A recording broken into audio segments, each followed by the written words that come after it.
Brisbane Lions. It's alive, maybe. Kings of the Jungle was long the slogan of the Brisbane Lions. Obviously the club wasn't aware that, unlike tigers, lions don't live in the jungle. Therefore, Kings of the Savannah might be more accurate. Getting the ecosystem wrong is hardly a surprise from a Queenslander. After all, they have a beer called XXXX because most Queenslanders don't know how to spell. As intelligence has never been a Queenslander's strong point, the Brisbane Lions have instead focused on brute strength. It is this strength that took the club to 3 consecutive premierships from 2001-03 and made it worthy of the title of King of the Beasts for a short period of time. Brisbane's strength, both on and off the field, was a relatively short-lived phenomenon. The club was established in 1987 and based on the Gold Coast. Why it chose to base itself on the Gold Coast but have Brisbane in its name can only be attributed to another case of Queensland intellect at its finest. The club's moniker was the Bears, which was the faunal emblem of Queensland. Accordingly, it played like its cute marsupial mascot. They were slow and uncoordinated, almost as if they are drunk on eucalyptus leaves. They looked lazy, almost as if they would prefer to be sitting up high in the grandstand watching the game, rather than be involved in it. Financially, a diet of gum leaves would have been an apt description of the club's budget. Club owner Christopher Skays lost $27 million before his empire fell apart and the club sold. St Kilda Saints. In 1993, the Brisbane Bears relocated to Brisbane and began to make some progress. On the field, the club made the 8 in 1995 and finished 3rd in 1996. Also in 1996, future captain Michael Voss won the Brownlow Medal. It was also a monumental time off the field. 4 years after the club's membership at the Gold Coast was a paltry 800, the Bears' membership jumped to 10,500 and the average attendance reached 18,672. With the future looking rosy, in 1997 the club merged with the Fitzroy Lions. With Fitzroy bankrupt, Brisbane presented a plan to cover its debts and the administrator agreed to let Brisbane have Fitzroy's moniker, players, colours and song. According to the AFL, the merger ensured Fitzroy's continued survival. In reality, they are no more alive than an organ donor whose body parts are transplanted into other people. On the field, performances hit a brick wall. After the Bears finished 3rd in 1996, the injection of Fitzroy players gave it arguably the best playing list in the AFL, yet the club could only finish its first season in 8th place and its second season in last place. In desperation, the Lions turned to Lee Matthews, one of the toughest and dirtiest players in VFL history. Lee cultivated a team in the mold of a lion. Players were expected to be big, strong and hard at it. The playing style was simple and unintelligent: push the ball forward, tackle hard, run hard, be hard and hurt the other team. Voss, Brisbane Lions. In keeping with the Frankenstein theme of the club, Matthews also decided that being on the cutting edge of medicine would help achieve the ultimate prize. It started with caffeine tablets for extra stimulation. Later the players had small plastic stents inserted in their elbows so that they could be given oxygenated blood transfusions or saline drips at half-time. The medical practices took them to the 2001 Grand Final, where they faced Essendon, the most dominant club of the era. The Lions' drip program was well known, and the Bombers took to the field with black armbands over their forearms in silent protest of the Lions' actions. The Bombers led at halftime but couldn't compete with the halftime transfusions and ended up losing by 5 goals. Ironically, Essendon's loss set off a medical arms race in AFL clubs that culminated with Essendon's own 2013 supplement program that resulted in 13 players being banned. Lions player Jason Ackermanis later defended the program by saying, "It's probably the best medical advance I've seen for a long time because it took all the injury rates to nothing in the second half." In the 2002 and 2003 Grand Finals, they overpowered the Collingwood Magpies with physical intimidation. Essendon black armband in the 2001 Grand Final. Essendon players wore black armbands in silent protest of the Lions' medical programs. Aside from the Lion moniker giving Brisbane a more intimidating on-field presence, The injection of Fitzroy culture also seemed to increase the club's popular appeal.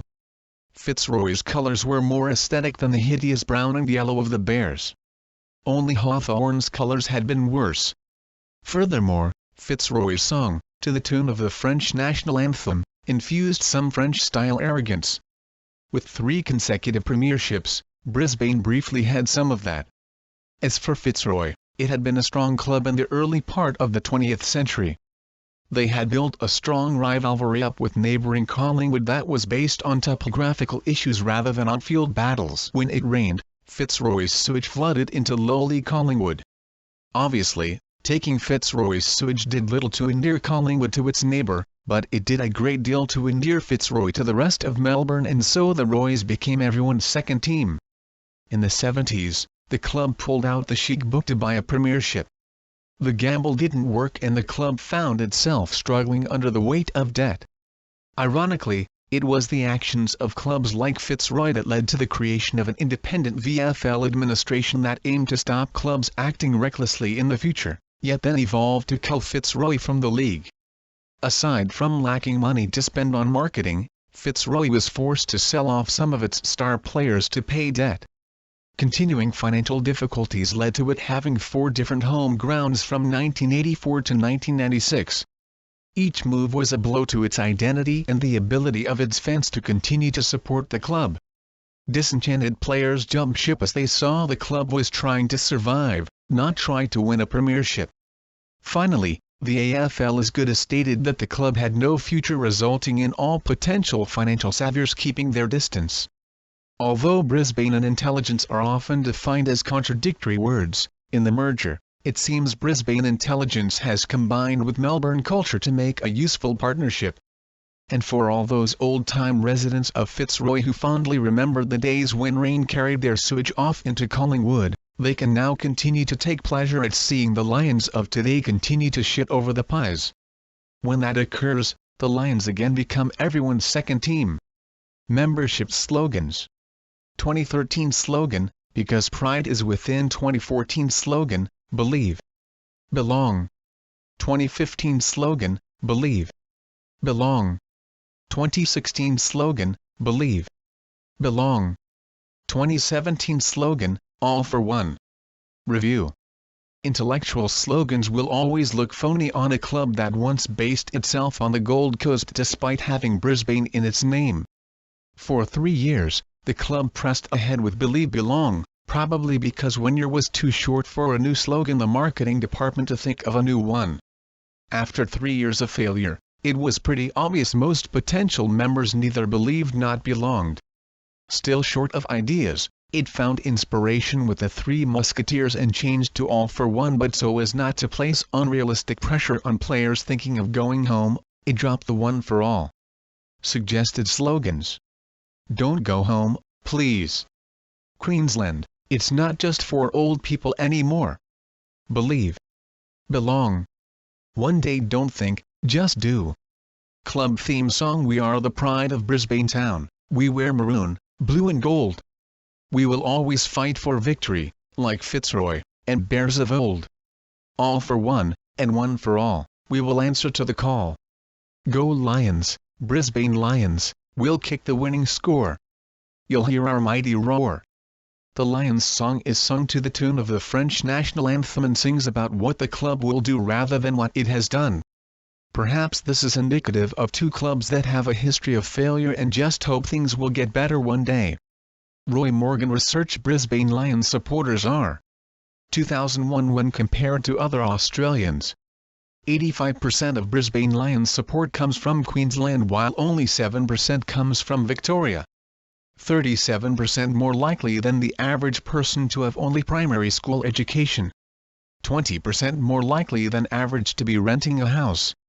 2004 when compared to other AFL supporters.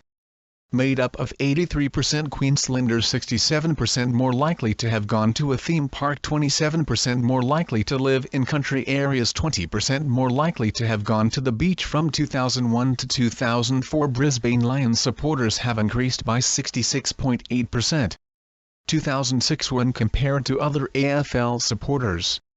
made up of 83% Queenslanders, 23% more likely to often take advantage of the special offers on the back of their supermarket shopping docket, 37% more likely to have been to an RSL, leagues or other club in the last 3 months. Rivalries 1 Collingwood. Collingwood has lost 2 grand finals to Brisbane, but rather than be humble and accept that they have psychological deficiencies, the Pies president Eddie McGuire has attributed their failure to Brisbane's salary cap concessions. Of course, such excuses make all subsequent humiliations of the Magpies that much more enjoyable. To Gold Coast, not really a rivalry, but there is hope it will become one. Brisbane Lions jokes 1 There is a Gold Coast psychiatrist that has a thriving practice, particularly during the football season. He tried an idea association test on a patient and asked her what came to mind when she thought of something brown, firm and had smooth curves. A football, said the patient immediately. Good.